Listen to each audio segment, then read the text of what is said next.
Irene asks, Dr. Mingle has mentioned that digital reporting was not discussed in the 2023 final rule. Are you referring to ECQM or CQM being required in performance year 2025 to replace web interface? Could you please explain this a little more?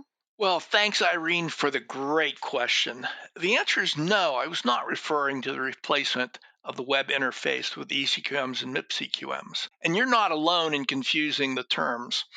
The relationship between ECQMs, MIPS CQMs, and the APM performance pathway and digital quality measures has been widely misunderstood. Even Medicare is distributing confusing and conflicting messaging about the subject. In 2021 rulemaking, for the 2022 performance year, Medicare introduced the concept of digital quality measures, that is DQMs, proposed the audacious goal that quality reporting for the quality payment program would be entirely digital by 2025, and issued a request for input. It seemed obvious to me at the time that digital quality measures were inadequately defined, unlikely to be desirable, and unachievable to any reasonable specification in such a short time frame. My reason for bringing it up was to point out that there's no good evidence that this is going to change our lives by 2025.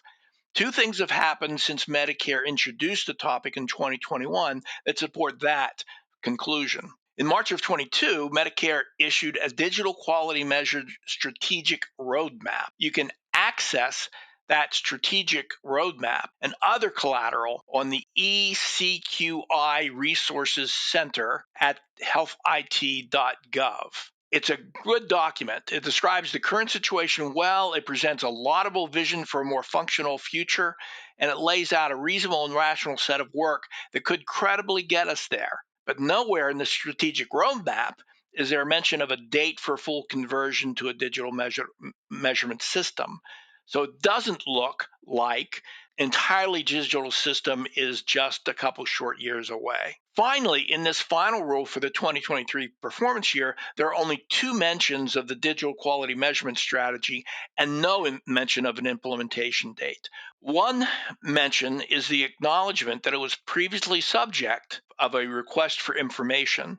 The other mention is in a routine footnote in each published measure specification. Now, I've seen evidence that ACOs are building IT strategy around the expectations that ECQMs will shortly be the only way to meet Medicare APP quality reporting requirements. Even the NACO's Digital Quality Measurement Task Force recommends against using MIPS CQMs, arguing that such a system will have to be completely rebuilt when Medicare requires ECQMs only. This involves mistaken assumptions that I think lead to strategies that are self-destructive, easily broken, and excessively expensive. It's not a good assumption that Medicare will be successful in creating a fully digital measurement system within any short period of time.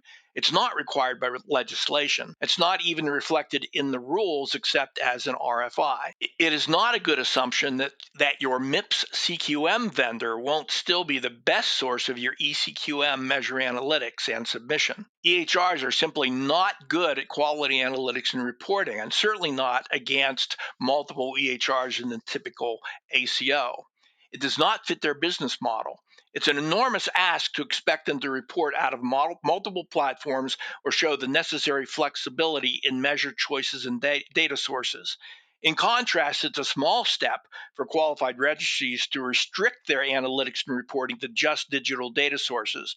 And it is a comparatively small step to acquire ECQM certification instead of or in addition to annual CMS qualification as a registry. Thanks, Irene, for the great question. I hope this explains my rationale for bringing it up.